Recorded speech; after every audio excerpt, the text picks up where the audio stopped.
Nah, cuman persoalan mengantuk atau nggak mengantuk itu budaya sih sebetulnya. Kita memang budaya menonton tuh masih belum tertib.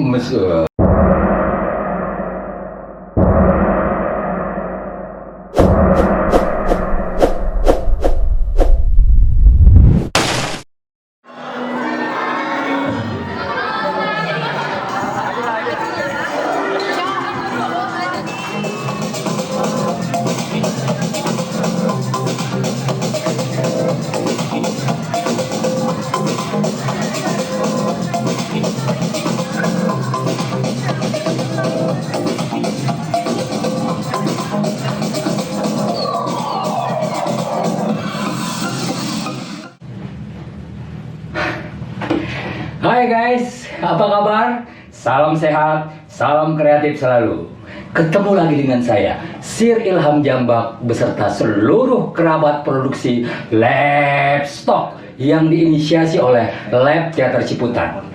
Baru saja saya menonton pertunjukan Sinopsis Tim 2019 yang diproduksi oleh Lab Teater Ciputat. Nah, seperti apa pertunjukannya? Apa yang ada di balik pertunjukan tersebut? Bagaimana pertunjukan itu bisa muncul dan hadir ke tengah-tengah penonton? Kita panggil saja dua orang yang akan mengupas dan membincangkannya. Oke, baik, langsung saja kita panggil dua orang yang berwenang. Yang pertama sutradaranya Bambang Prihadi dan yang kedua penata musiknya Taufik Adam. Ya, oke banget. Dulu lama kita ketemu ya. Dia berharap tuh 6 tahun ke depan. Iya. Ketemu lagi. Ya, ini menarik ya netizen, sobat-sobat semuanya. Ketemu lagi dua orang kolaborator. Iya, yang pertama sutradara dan yang kedua penata komposernya, penata musiknya. Dan untuk kesekian kali mereka berkolaborasi dalam satu pertunjukan teater berjudul Sinopsis Tim 2019. Kayaknya baru banget ya sebelum pandemi itu. Dan ada apa di balik pertunjukan tersebut? Langsung kita tanya ke sutradaranya. Bisa diceritakan apa yang melatar belakangi pertunjukan itu? Langsung aja. Aduh. Cerita mulu ya? Ya harus cerita dong. Namanya bercerita, dongeng lah, dongeng sedikit. Tentang sinopsis ya? Ya, Sinopsis Tim itu. Kenapa muncul judul itu juga? Bagaimana pertunjukan itu dihelat dan kapan, di mana? Bagaimana konsepnya? Banyak juga pertanyaannya ya. Silakanlah yang. Iya, sampai lupa sih. Jadi itu Juli 2019. Itu di forum Jakarta Theater Platform lah, yang digagas oleh Dewan Kesenian Jakarta. Ya itu memang diawali dari undangan yang dikirim oleh Dewan Kesenian ke Lab Teater Ciputat untuk ikut serta dalam Jakarta Theater Platform. Dia sudah semacam kasih bingkai besarnya lah. Temanya itu tentang ketakutan, terus tentang apa? Kekuasaan, gitu ya. Nah, terus kemudian seiring jalan, saya merenung, berdiskusi dengan teman-teman. Nah, kemudian ketika tempat yang ditawarkan adalah prosonium, Geraha Bakti Budaya itu, jadi kemudian itu kayak menstimulus apa istilahnya itu, yang kemudian konsepnya, jadi menstimulus soalan-soalan yang terbilang lama lah ya, dari juga yang berangkat dari kebiasaan-kebiasaan pengkaryaan Lab Teater Ciputat. Artinya yang selama ini kita hampir tidak pernah menggunakan panggung prosonium sebagai tempat pertunjukan. Jadi lebih banyak kita menggunakan teater arena, black box, atau bahkan satu tempat khusus gitu ya, set spesifik gitu, atau di ya kayak di dermaga, di outdoor ruang publik, atau bahkan di hutan kota waktu itu ya. Dan banyak tempat-tempat alternatif yang lainnya lah ya. Jadi hampir tidak pernah, mungkin ya hampir 18 tahun lah ya, nggak pernah.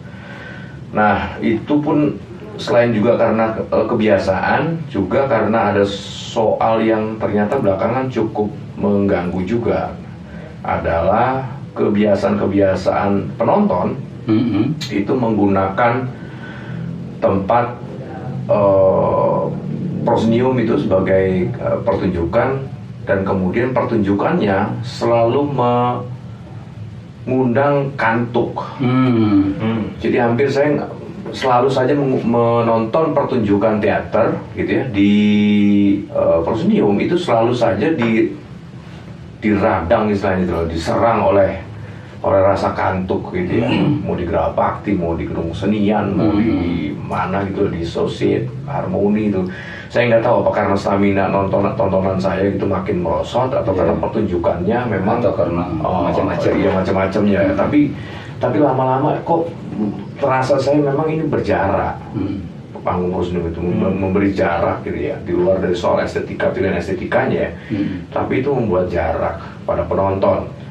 Dilalanya belakangan penonton makin apa istilahnya itu, makin nakal ya. Artinya makin nakal tuh maksudnya dia makin tidak menggunakan daya konsentrasinya itu untuk mengapresiasi sebuah pertunjukan.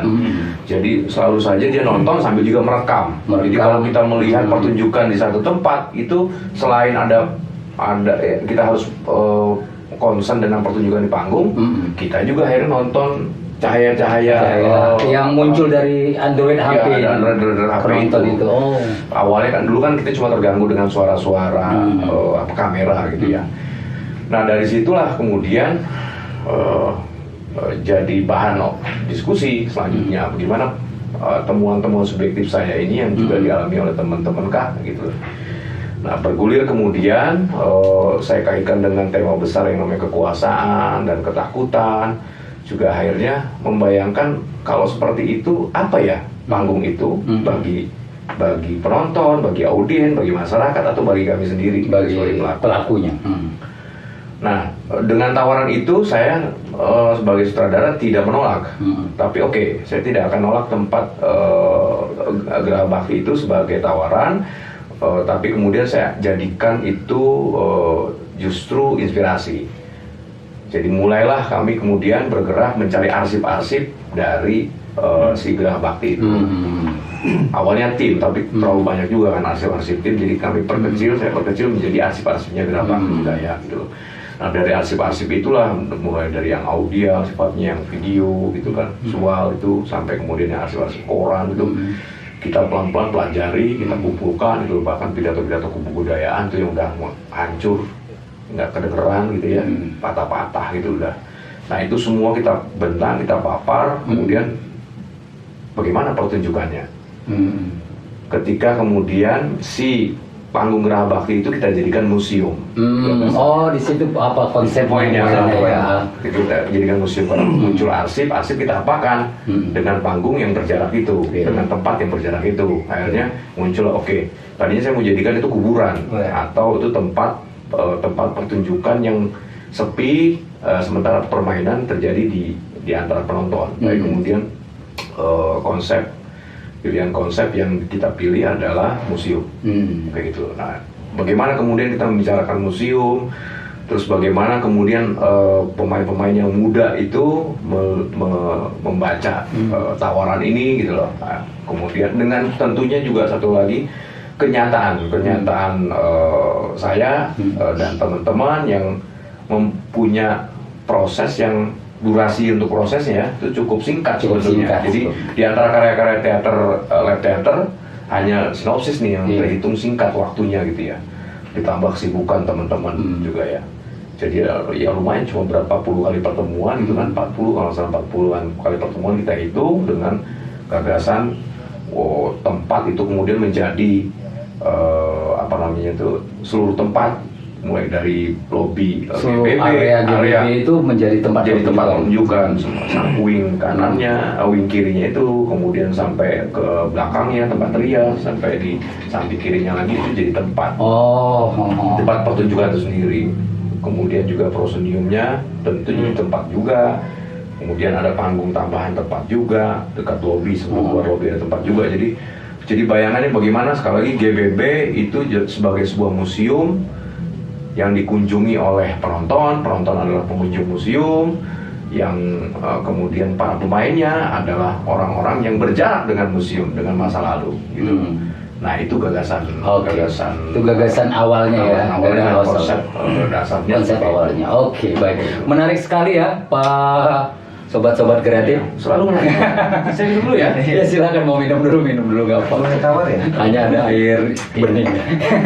Ya, tapi itu menarik sekali ya, karena memang pertunjukan sinopsis tim 2000 berangkat dari satu kegelisahan yang emang Prosonium menjadi sebuah pertunjukan yang seluruh area yang notabene Prosonium itu dijadikan tidak berjarak, ya kira-kira gitu ya, tidak dengan penonton. Artinya batas antara penonton dan pemain juga menjadi lebur ya, menjadi siapa pemain. Oke, itu menarik. Konsep kita udah agak sudah dipaparkan sang sutradara tadi. Kita akan masuk coba ke wilayah teknis, bukan teknis tapi sebenarnya konsep juga, konsep dan teknis bagaimana pertunjukan sinopsis tim 2019 itu dilatari dengan musik. Nah, musiknya kira-kira seperti apa? Apa kira-kira waktu itu tingkat kesulitan atau apa kira-kira ada? Tingkat kesulitannya waktu itu karena waktu mepet juga ya. Sementara tuntutan dari karyanya Bembeng ini, sinopsis ini kan kita pas penonton masuk dari awal itu ada beberapa bagian-bagian ruang itu. Kan kita merekam cuplikan, bukan cuplikan, hasil-hasil rekaman pidato-pidato kebudayaan. Nah, gue pengennya waktu itu penonton nyampe di ruang sini itu dan dengar pidato kebudayaan yang lain. Nah, misalnya dari Rendra sampai ke ruangan pameran yang ini langsung ini. Nah, cuman kendalanya waktu itu karena waktunya mepet juga, kita tidak bisa menghadirkan alat audio yang memadai. Ya, speaker kecil. Dia orang sampai di ruangan ini, di bagian ruang sini pidatonya lain, suasananya udah lain. Pindah ke sini sampai ke dalam penonton ke panggung itu. Nah, baru dengan audio yang besar di luar. Nah, sementara waktu itu tangan saya masih dua. Sampai sekarang enggak. Tapi kan sebenarnya udah Topik tidak perlu ngurus itu. Yang ngurusnya harus orang teknikal kan. Orang teknikal tuh diajarkan dulu, ini lama juga. Udah Topik tinggal order toh. Ini gue pengen begini. Akhirnya saya juga yang kerja. Ini merangkap. Itu multitasking. Kompresor. Udah hilang dia. Hilang. Nah, terus yang tantangannya itu menghadirkan benar-benar kayak di ruang museum itu belum bisa terjawab waktu itu. Karena penonton pun karena batas waktu yang pendek, jadi kita kurang bisa juga mengontrol penonton itu tadi, supaya suasana di ruang di Prosenium itu jadi sebuah ruang pameran gitu. Apalagi yang di endingnya kita keluar, kita butuh sound system lagi dengan yang terpisah di luar. Nah, itu kejar-kejaran tuh. Sebetulnya dua, di dalam standby, luar standby. Kalau gua nggak standby di luar, nggak jalan-jalan juga ini. Nah, kecemasan gua kayak gitu, karena kalau jadi gua masalah teknis itu masuknya di mana, walaupun ada asisten, gua tetap harus memantau. Jangan sampai salah pencet loh, jangan sampai salah bunyi loh. Nah, timingnya itu loh yang paling penting, karena satu timing aja salah masuknya telatnya, itu moodnya jadi hilang gitu loh. Karena di luar udah kredit banget. Ya, paham lah itu konsep maunya Bembeng tuh dari dulu gua paham banget. Karena geruduknya, crowdnya, itu urban paling paham loh. Ya, paling paham gua. Crowd urban. Sebetulnya gue udah tahu baunya bakalan kayak apa. Nah, jadi itu sebetulnya, tapi itu menarik. Nah, mungkin suatu saat mungkin bisa terjawab lah, bisa kita coba pentas ulang lagi ya. Contoh kayak yang Kubangan dulu, yang di Surabaya itu kan bagus banget. Cukup matang udah persiapan itu. Jadi masalah audio itu karena kita lebih memakainya digital. Karena waktu itu gue cuma sama Ramdan. Ramdan dibantu. Nah, itu. Jadi masalah teknis itu, masalah suasana museumnya itu yang belum ketemu waktu itu. Sebetulnya secara teknis udah tahu, udah jelas lah. Secara kendalanya karena waktunya singkat, ya pengadaan alat-alat tambahan di luar itu yang buat di ruang-ruang pameran itu yang nggak kecapai sebetulnya. Ada hubungan dengan dana juga nggak? Ya pasti lah, pasti. Menurut gua sebuah pertunjukan itu kalau ada penawaran, jangan pihak penyelenggara menawar ke pemain, ke kreator gitu loh. Suruhlah kreator ini sesuai karya lu butuh budget berapa. Harusnya kita ngajuin proposal. Nah, itu kecenderungan. Tuh ada budget 40 lu kerjain, enggak tahu aja dia butuh kita berapa. Tuntutan karya kita. Nah, itu salahnya di situ. Nah, itu masukan aja. Logika terbaliknya. Itu ada 20 ya, nggak bisa. Harusnya kreator ini sutradara ditawarin, "Oke, Beng, konsep lu apa?" ajukanlah proposal. Ya kan? Berapa yang kamu kebutuhanmu butuhkan? yang berapa gitu loh. Kurang-kurang dikit nggak apa-apa, tapi jangan banyak-banyak banget. Iya. Akhirnya ngutang-ngutang semua. Ide apa tuh dia kalau Ya, iya. Artinya konsep atau idenya itu nggak Nah, itu, terrealisir ya? nggak- karena kebutuhan itu kita yang lebih tahu Iya. daripada pihak penyelenggara itu lah. Kita lebih tahu kebutuhannya apa. Ya karena kita yang diundang ya mereka sebetulnya harus siap dengan Iya, konsep kita betul, iya, iya. supaya tujuan kita ini tercapai. Karena Bembeng waktu itu di sinopsis tuh wah sebetulnya hal-hal teknis itu banyak dibutuhkan di situ. Masalah audio itu paling banyak di situ. Iya. Belum lighting, ya kan? Belum lighting, belum artistik yang lain gitu. Nah, itu yang kurang kalau di gue itu yang kurang Iya. tercapai gitu. Iya, kurang tercapai secara teknis ya. Iya. Itu. Ya karena memang waktu, kemudian juga Tuh. ya tadi mungkin masukan aja ya buat apa namanya buat sebagai satu kebijakan bagaimana ide Iya. bisa diwujudkan. Ya artinya bukan hanya urusan berapa, tapi itu sangat penting loh. Maksudnya sangat penting untuk Kita kan membuat bukan memikirkan pertunjukan itu. untung buat kita sebetulnya. Bagaimana itu anggaran itu bisa ini menunjang karya yang mau kita angkat ini Betul. loh, ya kan? Iya, setuju deh. Itu hitungnya kita nggak tekor lah. Mau karya tekor lah. Ini Walaupun nggak dapat untung nggak apa-apa lah, tapi semua kebutuhan kita urusan teknis, urusan untuk proses itu semua tercover dengan baik. Memang kejam. Itu. baiklah, demikian Udah ada lagunya. curahan hati dari kita semua sebenarnya yang diwakili oleh Uda Taufik Adam.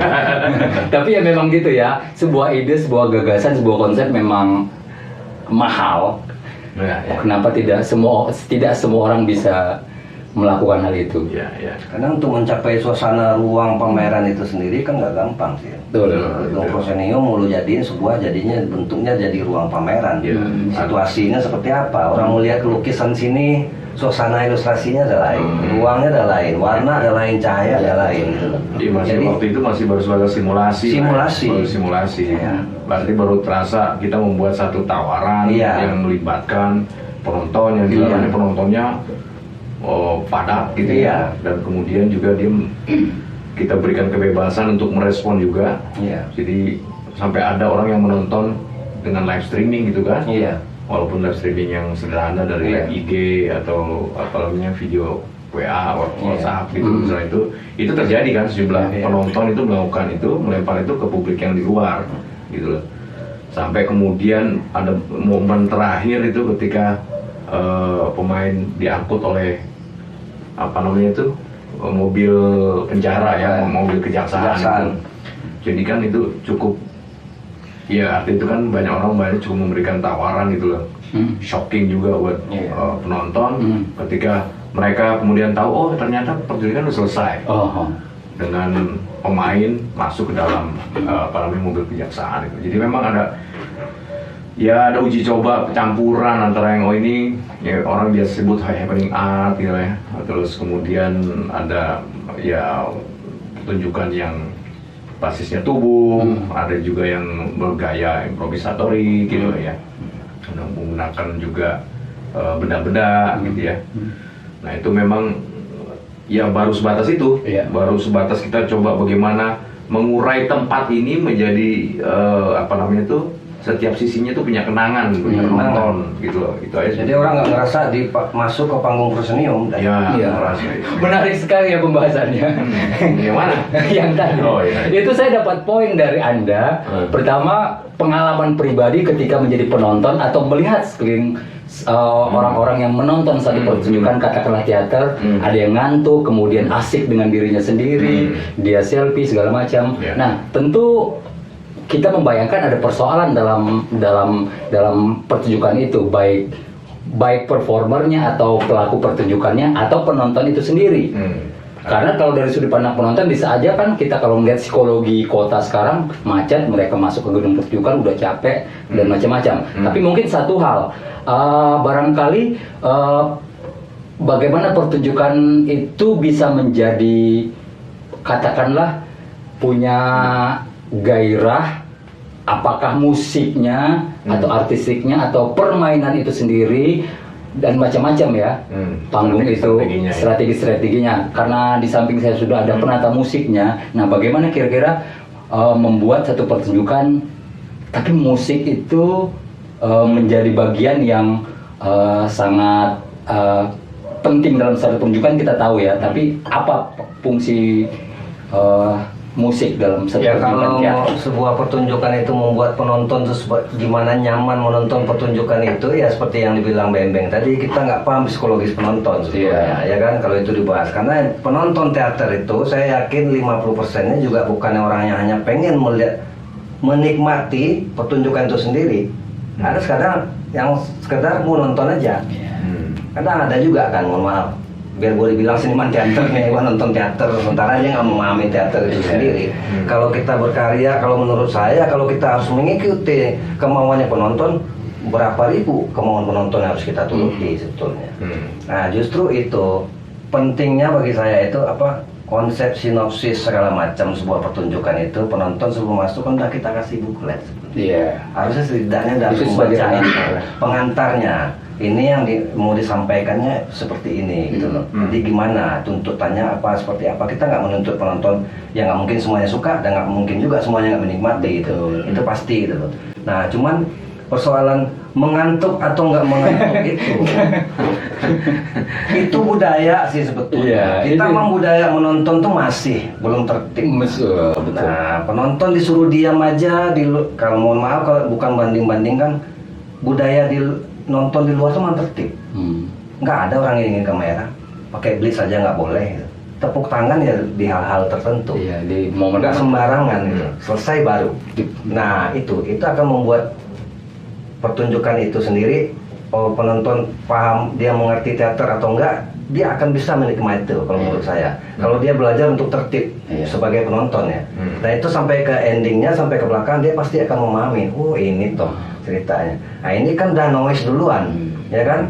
Lagi nonton selfie, nonton mini kamera, nggak bakalan fokus, balas WA, kirim ke grup, update status, menonton gimana dia mau fokus ya. Jadi budaya menonton itu yang belum tuntas di negara kita ini, budaya menonton itu yang tertib, itu menonton sebuah pertunjukan itu seperti apa sih. Jadi kalau kita gimana semua penonton itu bisa menikmati pertunjukan itu sangat sulit. Oh iya, itu nggak bisa kita capai ya. Nggak bisa, sekian ribu. Bang, musiknya kayak gini nggak? Kalau kayak gini saya bisa fokus ya. Emang siapa lu? Iya, betul. Selera lu. Ada poin penting. Karya seni. Jadi menurut saya selain belajar teater, membuat teater, kita juga harus belajar menjadi penonton yang baik ya. Seorang kreator pun juga harus belajar memposisikan dirinya sebagai seorang penonton gitu. Penonton yang baik, betul. Jadi menonton adalah kata kerja. Iya. Jadi bukan sekedar membuang waktu. Nggak bunyi kalau iya penting ya. Iya, karena memang seperti yang udah Taufik tadi ceritakan, budaya menonton itu di Indonesia ya, paling nggak di kita itu memang masih belum teredukasi dengan baik ya. Teredukasi barangkali Karena masyarakat kita masyarakat tontonan. masyarakat menonton ya. Kita dari kultur menonton ya. Nenek moyang kita dulu adalah performer, juga menonton yang baik ya, wayang kulit segala macam itu. Ada orang tabrakan, ada orang bakar. Iya. Di bawah motor jalan orang apa lu ya? Nabrak juga dia. Ditonton. Tonton lagi. Gitu. Iya. Tapi kan memang edukasinya ya, maksudnya edukasi bagaimana di dalamnya ada penghargaan, bagaimana bisa. Ya saya setuju lah kalau setiap gedung pertunjukan itu sudah memberi sebuah aturan. Iya. Pas pertunjukan dimulai, Ada 15 menit sebelum pertunjukan semua dimulai. handphone apa nggak ada aktivitas lain selain menonton, kalau bisa dimatikan. Ya tuh, nggak ada lagi yang itu udah ganggu fokus dia, ganggu fokus yang nonton di belakang, mengganggu yang lain. Iya. Cahaya itu bisa ganggu pemain juga. Betul, iya. Ya, Kamera yang makanya pertunjukan sinopsis itu sebetulnya ingin memberikan pesan bagaimana itu antara realitas museum, Iya. ya kan, dengan realitas di luar museum itu, sedang dibentrokkan. Oh, ya. dibentrokkan. Jadi akhirnya dia dengan konsep pertunjukan yang lebur. dengan Oke, penonton. eksperimentasinya di situ ya. Kalau yang paham penontonnya dengan bahasa sindiran, mereka udah kesindir. Atau jangan-jangan Karena kalau memang nyindir kita. susah kan. Nyindir kita. Sekarang kan zamannya begitu ya. Tapi ya memang itulah pendidikan ya, penting Ya. sekali. Nah, ini satu pertanyaan terakhir sebenarnya sebelum kita menutup bincang-bincang gini. Sudah dong. Udah. Tak terasa kan? Tanpa terasa sudah waktu. Diriku tanpa Nah, apa yang berkesan ke Grabeng dari pertunjukan sinopsis itu? Pada kerja. Kerja. Pada kerja di balik itunya sebetulnya ya. Kalau ketika itu berlangsungnya peristiwa pertunjukannya itu ya cukup di luar ekspektasi juga. Tetapi yang paling menariknya di balik itu ya. Pertama dari waktu yang cukup singkat, bentrok waktunya, terus kemudian juga kita harus menyusun kerja yang cukup, artinya yang cukup bisa mengakomodir pemain-pemain inti. Pertama itu 12 orang, kemudian juga ada pemain figuran, kalau boleh bilang itu ada 70-an orang itu. Nah, semua hanya bisa terakomodir dalam 40 kali pertemuan. Nah, di balik itu kemudian juga ada satu tim khusus, misalnya yang dikomandoi oleh state manager, Teknikal ya? Teknikalnya itu, dan juga teknikalnya, dan yang dia yang mengatur flow, mulai dari penonton masih di luar sampai penonton keluar lagi dari pemain besar. Nah, itu yang sebetulnya kerja di balik itu yang mau tidak mau itu cukup menguras waktu kita untuk terus menerus Nah, dari waktu proses kita dari antamin dengan bagi waktu masing-masing. Ya, gua pas latihan 3 kali, 4 kali ya, Bang. Coba berangkat ke Qatar, pulang dari Qatar tiba-tiba JR ketik. Gua baru mendarat langsung buah barang Tapi kan kami dari Qatar ya. Dari Qatar lu latihannya di Qatar via ini dia video call ya. Gimana Bang lihat JR? Ya langsung JR. Oh gitu loh. Iya. Pengen itu nggak JR. Enggak, tapi dia kan- panggung. Tapi kan sebenarnya udah organik ya, udah senyawa. Dua kolaborator ini kan udah lama Yang penting bersama. komunikasi. Kita, tetap jalan. Kalau di Qatar gue lagi di Riyadh. Oh iya, deket dong. Iya gitu, berenang ikan mas. Baik. Iya, mudah-mudahan ya kita akan tunggu lagi gimana kerja kolaborasi antara dua orang ini, Bang Priadi sama Taufik Adam. Tentu akan menarik karena banyak sekali ide-ide yang akan muncul dan bisa menjadi inspirasi buat kita semua. Oke, kita tutup saja ya. Kita tutup saja. Mudah-mudahan bincang-bincang kali ini berguna, ada manfaatnya buat kita semua.